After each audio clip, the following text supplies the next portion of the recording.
Olympia Snowe, former senator from Maine, joins ATV's special broadcast. Snowe has a political career that spans for 4 decades, serving 33 years in Congress, 8 terms in the House, and 3 in the Senate. She is a moderate Republican known for her ability to reach across the political divide on some of the nation's toughest issues.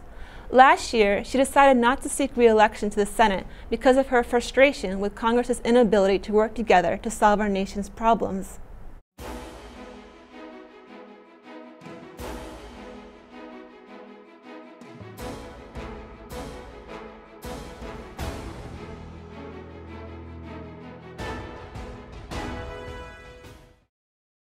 Hey, Senator Snowe, thank you so much for joining our program. It's a pleasure to have you on the show. Thank you. It's great to be here. Well, a lot of students here at American University are interested in pursuing a career in politics, but if they see someone such as yourself that seems fed up with government and doesn't want to work in Congress, should they feel discouraged as well? No, they should not feel discouraged. I was at a point in my, 34 years in determining, how best I could use my time going forward. And given the dysfunction that does exist in Congress and in the United States Senate in particular, where, I had been for the last 18 years, I could best serve outside the institution. But it was at this stage of my own career that I made a decision that I thought I could best use my experience and my voice to, move in a different direction and building support on outside the Senate as an institution where I could be, assisting other people in building that support for what needs to happen inside the institution. I think it'd been very different perhaps if I was just, beginning my career. But I thought that I could best contribute in this way. For young people, I encourage them to get involved in the public process. The fact of the matter is, if more young people got involved and run for office and participate in the political process, it could change the dynamic and it could change the tenor. And that's what I will certainly, urge here tonight as well, because we need young people to think about the future, and obviously a lot depends, on them, and also what members of Congress do or don't do when it comes to affecting the policies of the future will affect many of the current and future generations of young people. The sequester is set to kick in a few days, triggering automatic spending cuts across the government. Do you think there's still any hope that the government will actually make some kind of agreement this week? Well, I'm always hoping, because again, it always does surprise me that it reaches this crisis point because it could have been avoided and averted, and unfortunately it hasn't been. And I think it has an unfortunate negative impact on the country and the confidence of elected officials to resolve problems. I think that's the biggest overall question the public has, is whether or not Congress is even in a position to be able to solve any of the problems, whether they're large or small. So I'm hoping they're going to reach a resolution. It doesn't look likely, but it's also very possible, because if there are any negative economic indicators or what happens to the stock market that might be reverberating, that could impose a great deal of pressure on them to rethink the hardline positions that have been taken by both sides. They should work it out. One, to demonstrate to the American people, yes, we can solve our problems. Two, they're indiscriminate cuts. Cuts should be, obviously occur, but I think that they should decide which programs are worthy of keeping, others that perhaps should be cut back. And they should be making decisions based on priorities, not just across the board indiscriminate cuts. During your time in Congress, there have been occasions where bipartisan agreements were reached more efficiently. Why do you think it's so challenging today in Congress to do the same?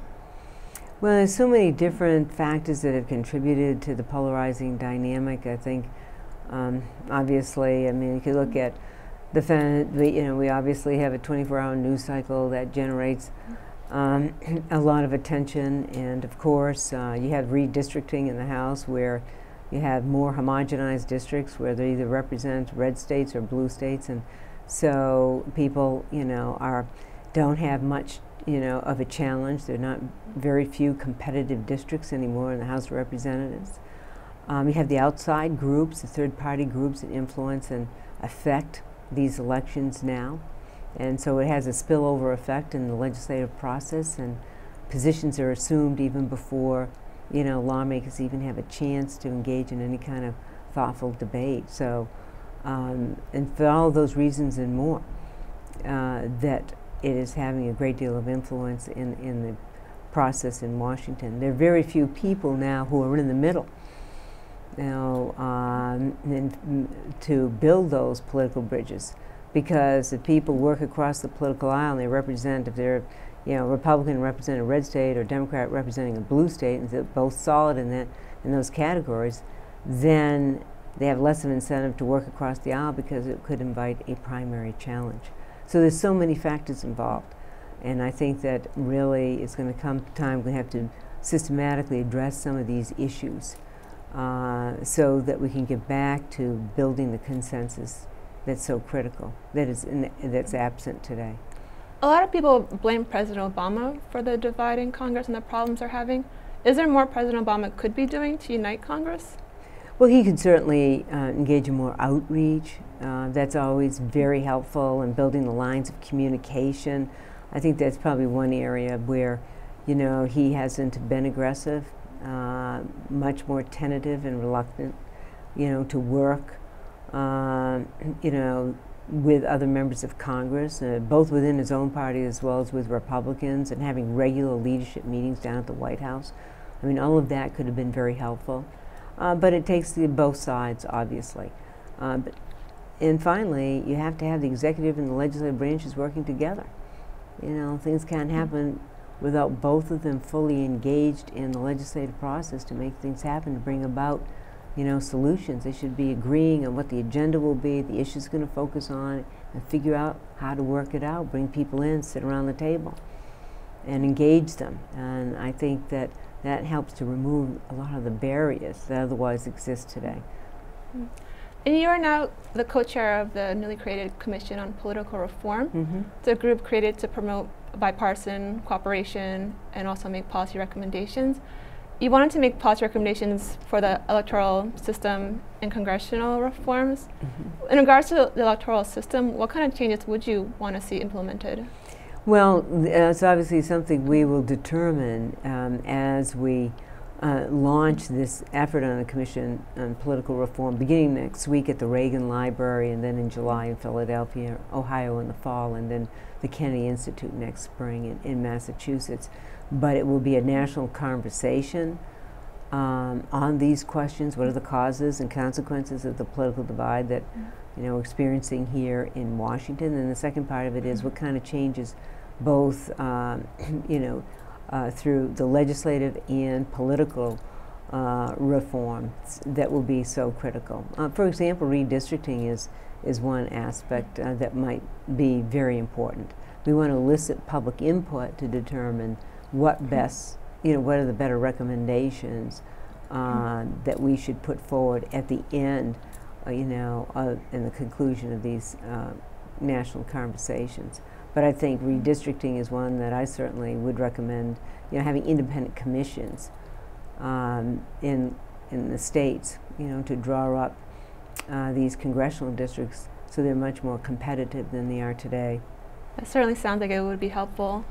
And throughout your career, you've had a high approval rating, and you ran several successful campaigns. How do you think you became so successful in your career? Well, I've been blessed by, you know, representing terrific people in the state of Maine. But what I tried to do is to stay in touch with the people I represented, and that was constantly going home, communicating, listening, which I think is an important ingredient that's so absent today in the political arena, to what they have to say, what their concerns are, what they're struggling with on a daily basis, translating that into actions into Washington, doing my homework, working hard, and representing everyone, you know, because I think that, you know, as an elected official, and certainly for my state, it's a very diverse constituency, made up of independents, Democrats, and Republicans, almost a third across the board, that it's important to listen to all of the voices and to try to figure out what's the best approach in so many of the issues that came before, you know, the Congress, whether it's serving the House and Senate. But it's working hard and being attentive and responsive to your constituency. And they may not always agree with you, but they may trust you to make the right decision, even if in the end they don't agree with that decision. And serving in Congress, specifically as a senator, seems like a difficult job because, on the one hand, you want to do the things that are in the best interest of your constituents, but on the other hand, you want to sometimes compromise for the good of the nation as a whole. So how did you deal with those conflicts during your career? Yeah, you manage them by looking at the facts and the issues, and what at the end of the day is the most important issue with respect to the problem you're trying to solve. And you have to take that all into account. And if you have a give and take in the process, where you have the ability to offer amendments, try to modify the legislation, whether it's in the committee or on the floor, working through the issues on the other side to get something done, then you can look at the totality of the package at the end of that process and see, well, you know what? I didn't get everything I wanted, but I got a lot of what I wanted, and I think that this will work. That's what's not happening today in Washington, and neither in the House and Senate. You're not having that give and take process that's so essential to getting legislation through. So you have to weigh all of that at the end of the day, and obviously what your constituents think is crucial to that decision as well. And in Congress, you were able to be like a voice of reason, like urging people to cooperate and work together. Why do you think you're able to do that, but yet other senators find that difficult to do? Well, I think sort of brought up politically in a different way. I've often wondered that myself because I'm a can-do person. When I wake up in the morning, I don't think about what I can't do. I think about what I can do. I want to solve a problem. I've always been that way. And people in Maine expect you to be independent. They do expect you to talk to people with whom you disagree and try to figure it out and solve a problem. It's not acceptable for them, to hear you say, well, no, I can't, I'm not going to talk to the other person because I disagree with them. Well, we got a problem, let's try to solve it. And so I listen to what people have to say, look at the issue, I study it, and try to figure out what has merit and what doesn't. And so that's how I've always approached issues. And I just happen to think that my job as a public servant is to solve problems. At the end of the day, that's what it's all about. And I don't feel comfortable walking away and not solving a problem. And in your attempt to solve these problems, you face a lot of criticism from the Republican Party many times. How did you deal with that criticism? Was that easy to ignore? Well, you didn't. Obviously, it was there. If they did criticize me, or I obviously was well aware they would be unhappy with a particular position, especially if it made the difference between passage or defeat of a particular piece of legislation, if we were in the majority, for example. What I did try to do is ensure that I never surprised my leadership or the president of my own party if there was an issue that was important to the leadership and to the president.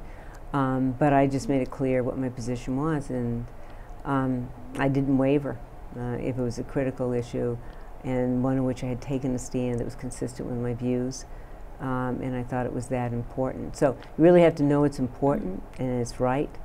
And when you do, you just you hold your ground. With that, Senator Snowe, I want to thank you again for joining us. Thank you. I want to wish you the best of luck in your new endeavors. Thank you. It's been a pleasure. Thank you. Thank you.